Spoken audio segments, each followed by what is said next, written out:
जय हिंद साथियों, कैसे हैं आप सभी लोग। आप सभी लोग मस्त हैं।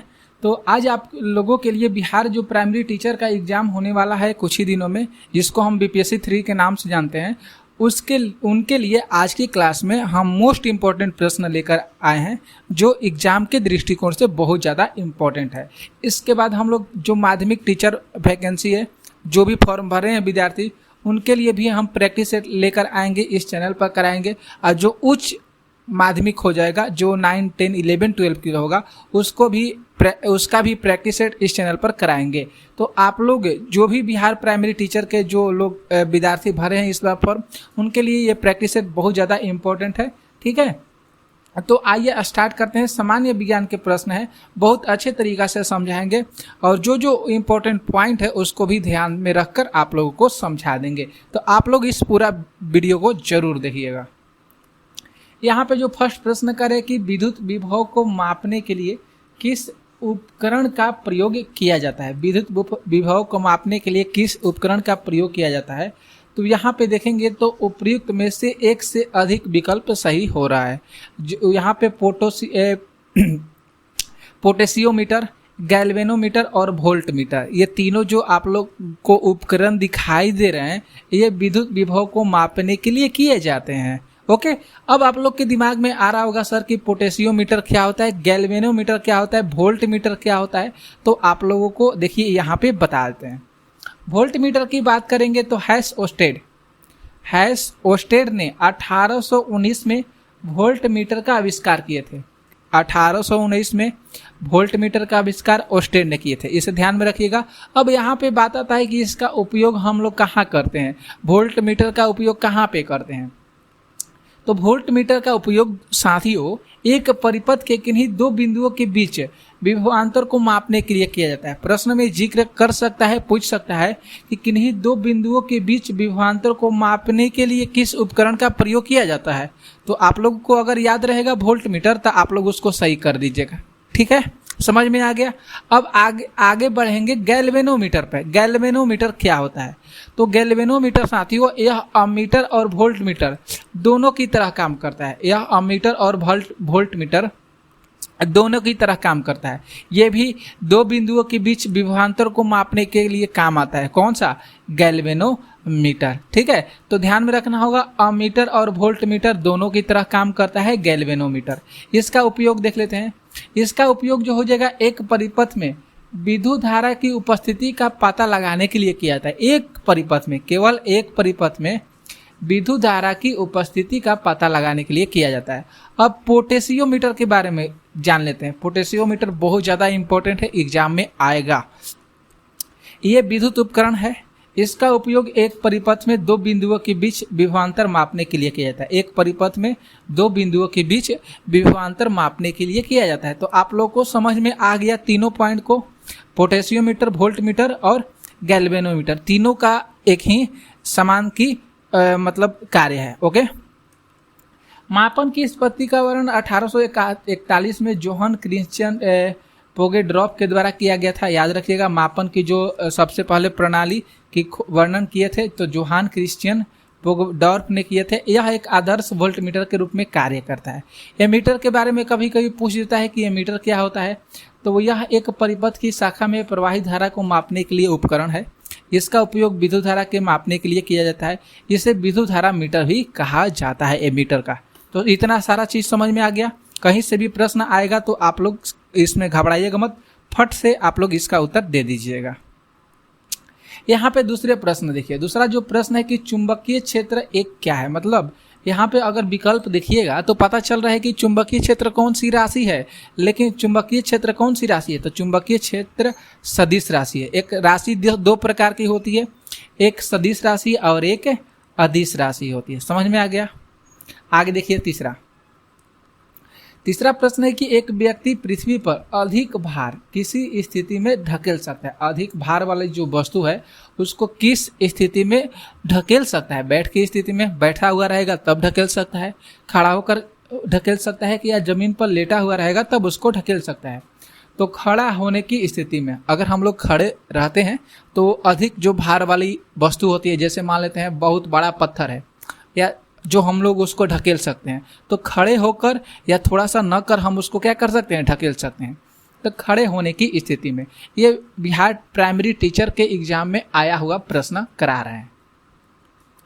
आगे देखिए, चौथा प्रश्न है कि प्रिज्म से गुजरने वाले सबसे अधिक अपरिवर्तित होने वाला रंगहीन प्रकाश कौन सा हो जाएगा, तो बैगनी हो जाएगा। रंगहीन प्रकाश से कौन सा हो जाएगा, तो बैगनी होगा। सबसे अधिक अपरिवर्तित होता है ये बैगनी रंग का कलर, ये बैगनी रंग का कलर, ठीक है। आगे देखिएगा 5 प्रश्न पे। 5 प्रश्न है कि मिट्टी के तेल के बर्तन में बर्फ का एक टुकड़ा डाला जाता है।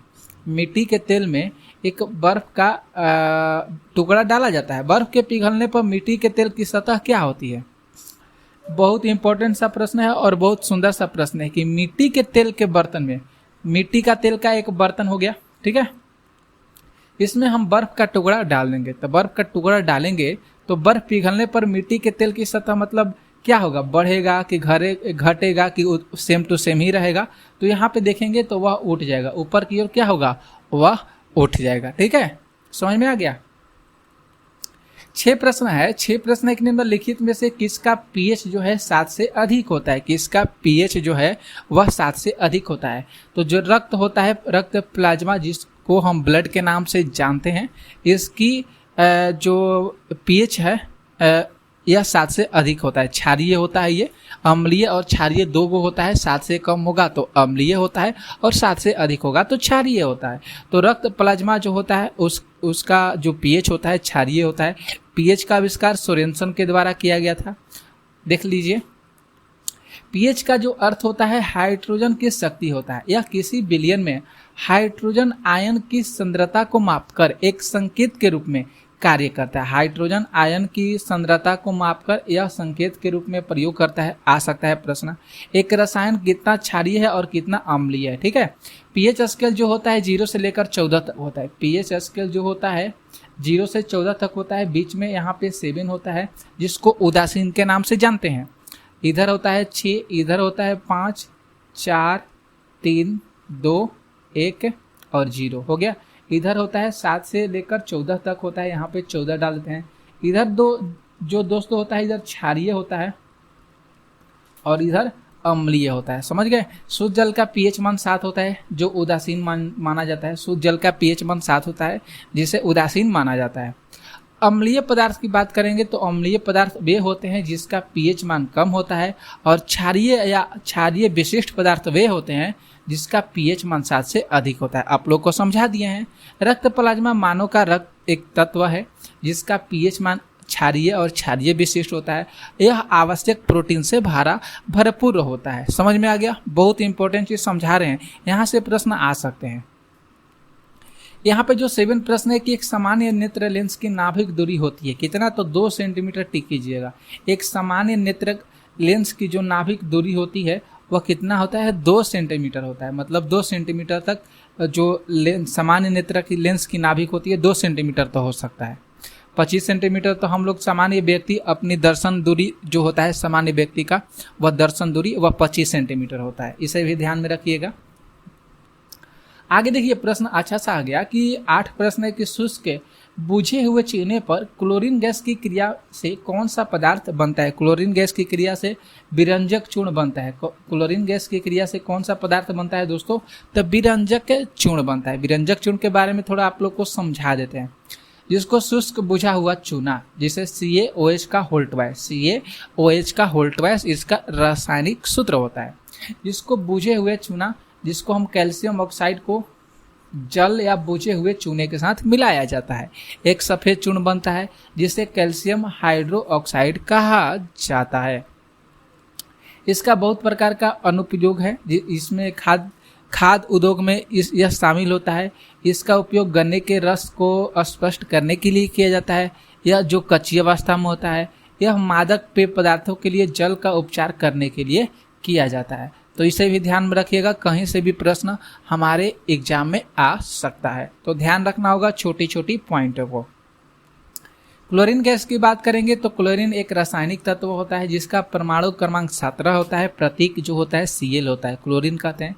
यह समान परिस्थिति में यह पीली हरी गैस होती है और यह जो होती है द्विपरमाणुक अणुओं से मिलकर बनी होती है। द्विपरमाणुक अणुओं से मिलकर क्लोरीन गैस बनी होती है। देख सकते हैं आप लोग, द्विपरमाणु का मतलब Cl2 देख दिया, मतलब 2 परमाणुओं से, ठीक है।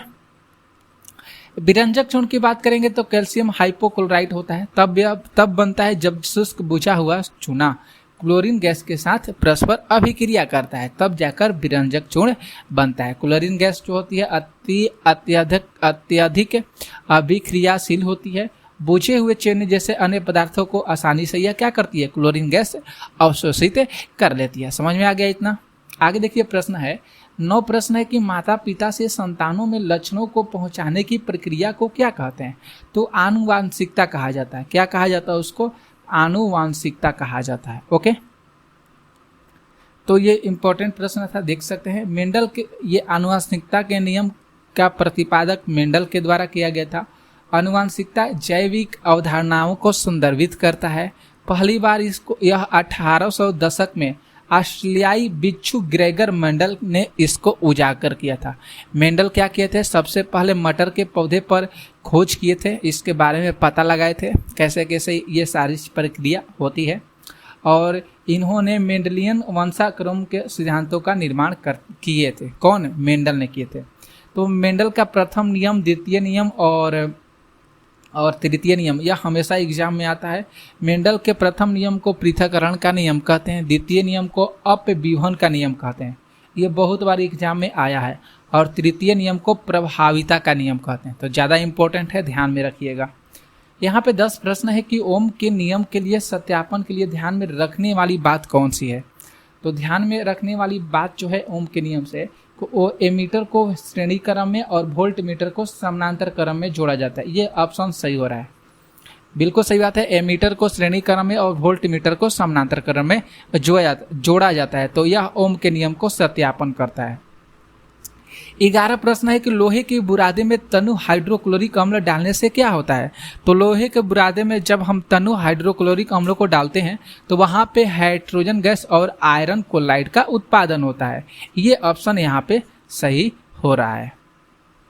देख सकते हैं आप लोग, जब लोहे के बुरादे में तनु हाइड्रोक्लोरिक अम्ल को डाला जाता है तो लोहा का बुरादा विस्थापन होकर अभिक्रिया करता है।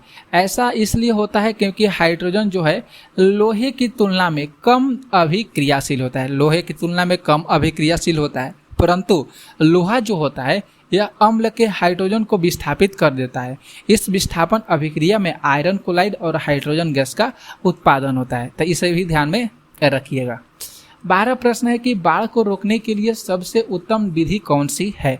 तो वह हो जाएगा वनारोपण हो जाएगा। तो देख सकते हैं आप लोग, राष्ट्रीय वन आरोपण जो रोपण है ये कार्यक्रम NAP इसे कब शुरू किया था? तो 2002 में शुरू किया था। यह वन क्षेत्र को बढ़ाना और जो हमारी पारिस्थितिक संतुलन है उसको सुधारने के लिए पर्यावरण, वन और जलवायु परिवर्तन मंत्रालय मतलब भारत सरकार द्वारा इसको कार्यान्वित किया गया। इस योजना को 2002 में शुरू किया गया था। इसके 2 घटक हैं, ग्रीन इंडिया मिशन GIM और national mission for a sustainable agriculture. तो ये दोनों चीज़ याद रखिएगा, 2002 में इसको शुरू किया गया था। बहुत इंपॉर्टेंट है, इसे ध्यान में रखिएगा। तो हम लोग आज की क्लास में इतना ही प्रश्न लेते हैं, मिलेंगे नेक्स्ट वीडियो में। माध्यमिक जो टीचर की वैकेंसी है आप लोग भरे हैं उसके लिए हम प्रैक्टिस करेंगे प्रश्नों को, फिर उसके बाद उच्च माध्यमिक का, फिर तब इसके बाद हम प्राइमरी टीचर के लिए लाएंगे। ठीक है, तो आप लोग इस चैनल पर बने रहिएगा, डेली आप लोग को प्रैक्टिस सेट मिलेगा बहुत शानदार प्रश्नों के साथ और अच्छे तरीक़ा से आप लोग समझिएगा भी।